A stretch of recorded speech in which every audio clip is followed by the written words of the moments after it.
La vie de Sarah fut de 127 ans, telles furent les années de sa vie. Sarah mourut à Kiriath-Arba, c'est-à-dire à Hébron, dans le pays de Canaan, et Abraham vint pour faire les funérailles de Sarah et pour la pleurer.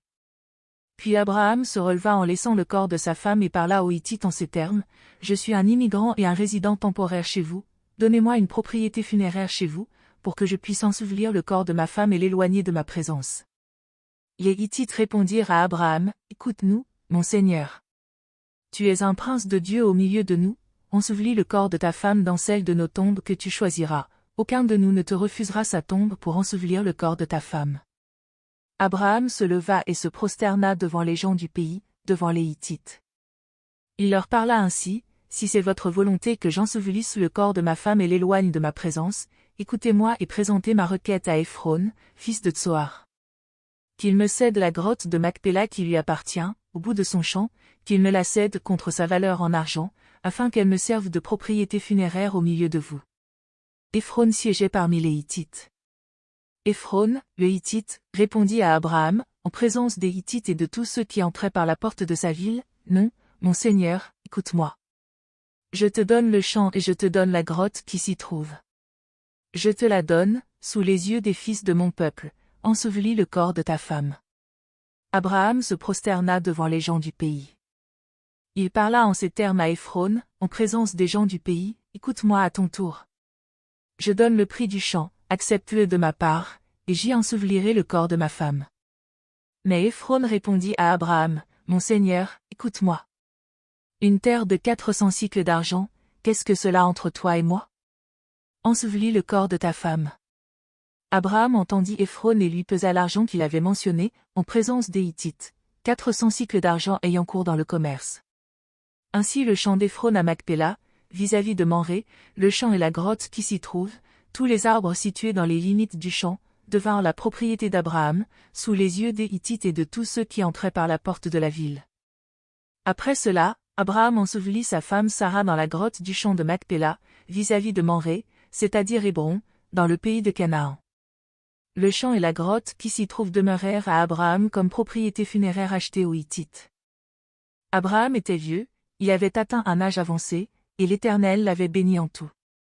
Abraham dit à son serviteur, le plus ancien de sa maison, qui administrait tous ses biens, « Tu vas mettre ta main sous ma cuisse, et je te ferai jurer par l'Éternel, le Dieu du ciel et le Dieu de la terre, de ne pas prendre pour mon fils une femme parmi les filles des Cananéens au milieu desquels j'habite.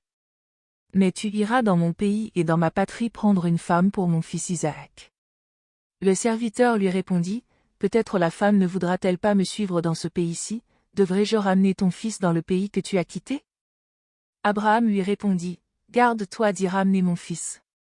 L'Éternel, le Dieu du ciel, qui m'a fait quitter ma famille et ma patrie, lui qui m'a parlé et qui m'a juré de donner ce pays à ma descendance, lui-même enverra son ange devant toi, et c'est là-bas que tu prendras une femme pour mon fils. Si la femme ne veut pas te suivre, tu seras dégagé de ce serment que je te fais faire. Seulement, tu ne ramèneras pas mon fils là-bas. » Le serviteur mit sa main sous la cuisse d'Abraham, son seigneur, et lui prêta serment au sujet de cette affaire. Le serviteur prit 10 chameaux parmi les chameaux de son seigneur et y partit, ayant à sa disposition tous les biens de son seigneur. Il se leva et se rendit en Mésopotamie, à la ville de Nahor. Il fit agenouiller les chameaux à l'extérieur de la ville, près d'un puits d'eau, au moment où, le soir, sortent celles qui vont puiser de l'eau.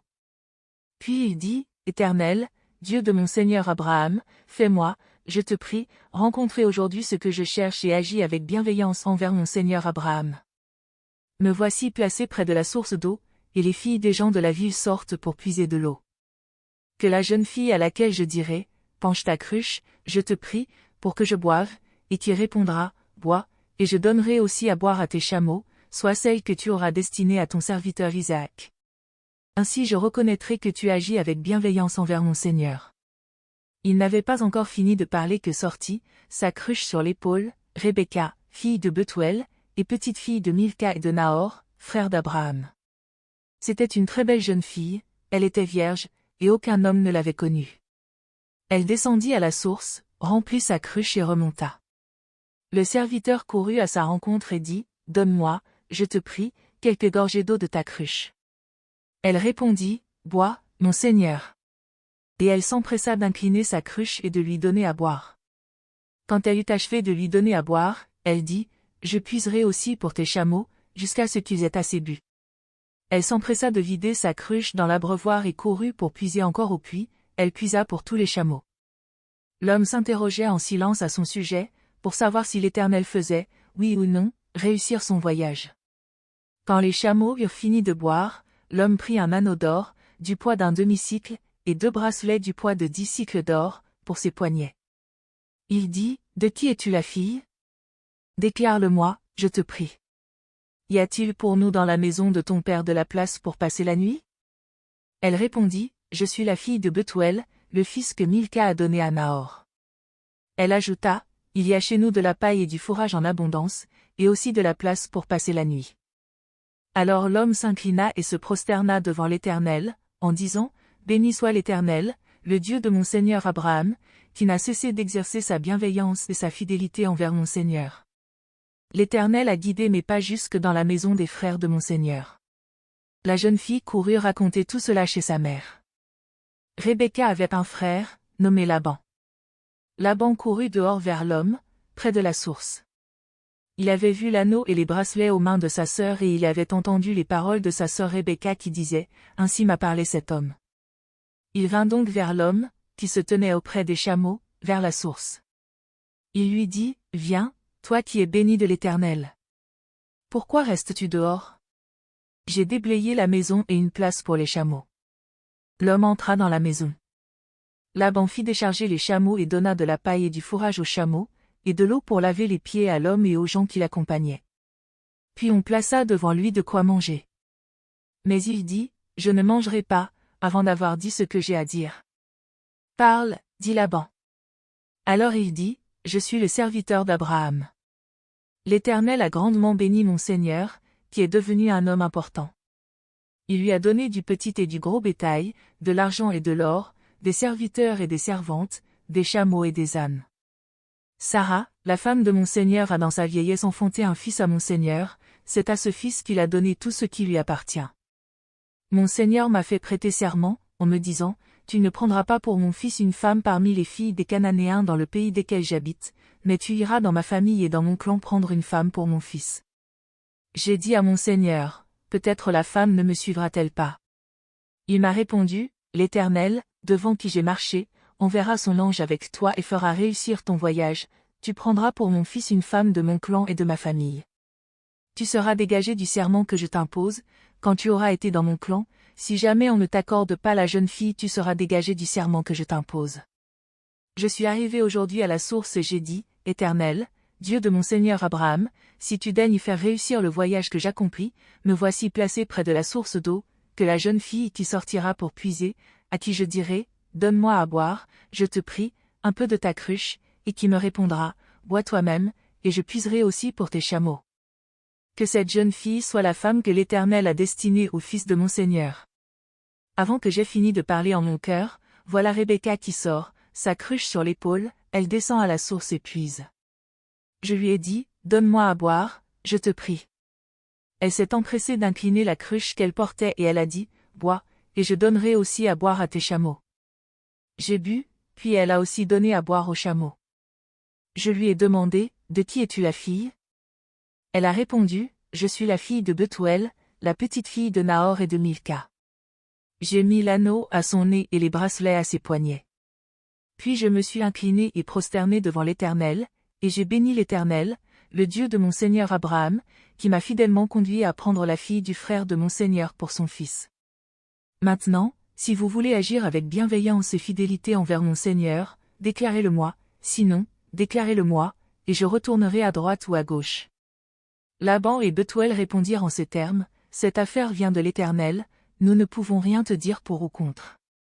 Rebecca est là devant toi, prends-la et va, et qu'elle devienne la femme du fils de ton Seigneur, comme l'Éternel l'a dit. Lorsque le serviteur d'Abraham entendit leurs paroles, il se prosterna en terre devant l'Éternel. Le serviteur sortit des objets d'argent, des objets d'or et des vêtements, qu'il donna à Rebecca, il fit aussi des largesses à son frère et à sa mère. Après quoi, lui et les gens qui l'accompagnaient mangèrent et burent, et ils passèrent la nuit.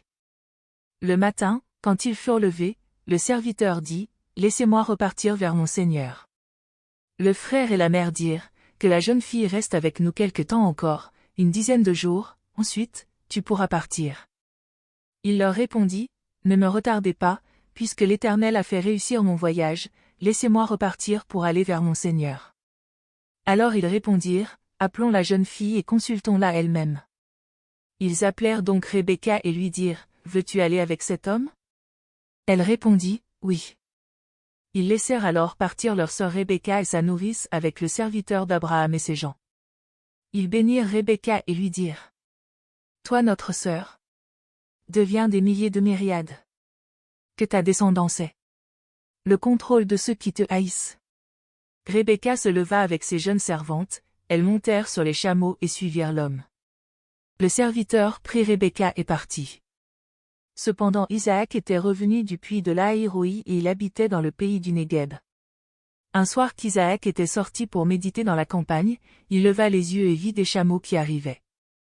Rebecca leva aussi les yeux, vit Isaac, sauta à bas du chameau et dit au serviteur, « Qui est cet homme dans la campagne qui vient à notre rencontre ?» Le serviteur répondit, « C'est mon Seigneur. » Alors elle prit son voile et se couvrit. Le serviteur raconta à Isaac tout ce qu'il avait fait. Isaac conduisit Rebecca dans la tente de sa mère Sarah. Il prit Rebecca qui devint sa femme, et il l'aima. C'est ainsi qu'Isaac fut consolé après la perte de sa mère.